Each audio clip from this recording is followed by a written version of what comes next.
Hello students, अब हम आपको जो चैप्टर हमारा चल रहा था ल्हासा की ओर, इसके सफ़र को आगे बढ़ाते हुए तो हम जिस उस पे चल रहे थे कि सुमति और उनके बीच, लेखक के बीच दूरियां हो गई थी। घोड़े की वजह से घोड़ा थोड़ा सा धीमे धीमे चल रहा था, इसीलिए सुमति वहाँ बैठ के लेखक का इंतज़ार करता है और थोड़ा गुस्से से उसका चेहरा लाल हो जाता है। ठीक है, अब इसकी जो चैप्टर है हम उसको आगे बढ़ाते हैं। उन्होंने कहा, मैंने 2 टोकरी कंडे फूंक डाले, 3-3 बार चाय को गर्म किया। मैंने बहुत नरमी से जवाब दिया, लेकिन मेरा कसूर नहीं है मित्र, देख नहीं रहे हो कैसा घोड़ा मुझे मिला है। मैं तो रात तक पहुंचने की उम्मीद रखता था। खैर, सुमति को जितनी जल्दी गुस्सा आता है उतनी जल्दी ठंडा भी हो जाता है। एक्चुअली क्या है कि सुमति वहाँ बैठा इंतज़ार कर रहा था लेखक का। लेखक बहुत लेट पहुँचा क्योंकि घोड़े की वजह से उसको ये परेशानी का सामना करना पड़ा। तो सुमति लेखक पर भड़क उठता है और फिर थोड़ी ही देर में लेखक बताता है कि सुमति जितना जल्दी नाराज़ हो जाता है उतनी ही जल्दी उसका स्वभाव ऐसा है कि वो शांत हो जाता है, उसका गुस्सा शांत हो जाता है। और बोलो, आगे बढ़ते हैं। यहाँ से उनके अच्छे यजमान थे। पहले चाय सत्तू खाया था, रात को गरम थुप्पा मिला। अब हमारी टिड्रीज के विशाल मैदान में जो पहाड़ों से घिरा टापू सा मालूम होता है, जिनमें दूर एक छोटी सी पहाड़ी मैदान के भीतर दिखाई पड़ती है, उसी पहाड़ी का नाम है टिड्री समाधि गिरी। आसपास के गांव में सुमति के कितने ही यजमान थे। कपड़ों की पतली पतली चिरी बत्तियों के गंडे खत्म हो सकते थे, क्योंकि बोध गया से लाए गए कपड़े के खत्म हो जाने पर किसी कपड़े से बोध गया का गंडा बना लेते थे। वह अपने यजमानों के पास जाना चाहते थे। देखिए, लेखक यहाँ सुमति क्या है, सुमति एक व्यवहारिक और व्यवहारिक व्यक्ति है या व्यवहार कुशल व्यक्ति है।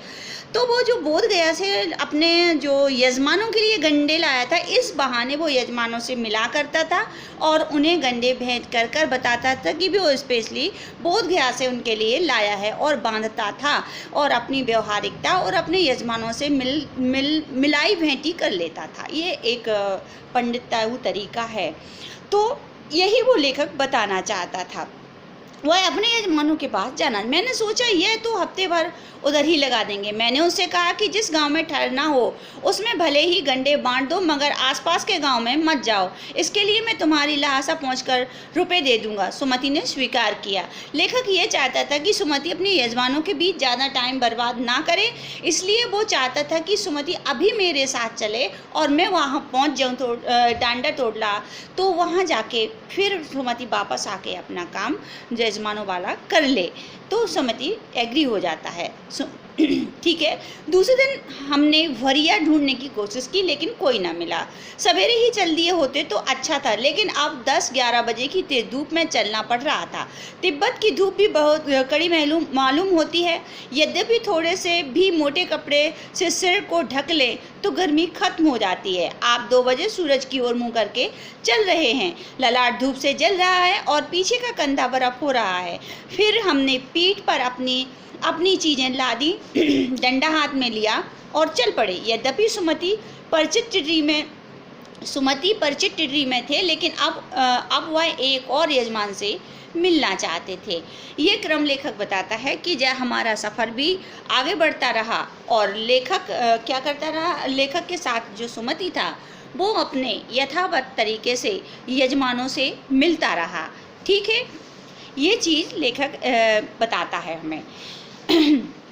इसलिए आदमी मिलने का बहाना लेकर शेखर बिहार की ओर चलने को कहा। तिब्बती जमीन बहुत अधिक छोटे मोटे जागीरदारों में बटी है। इन जागीरों का बहुत ज़्यादा हिस्सा मठों के हाथ में है। मैं अपनी जागीर में हर एक जागीरदार कुछ खेती खुद भी करता है। इसके लिए मजदूर बेगार में मिल जाते हैं। खेती का इंतजाम देखने के लिए वहाँ कोई भिक्षु भेजा जाता है, जो जागीर के आदमियों के लिए राजा से कम नहीं होता है।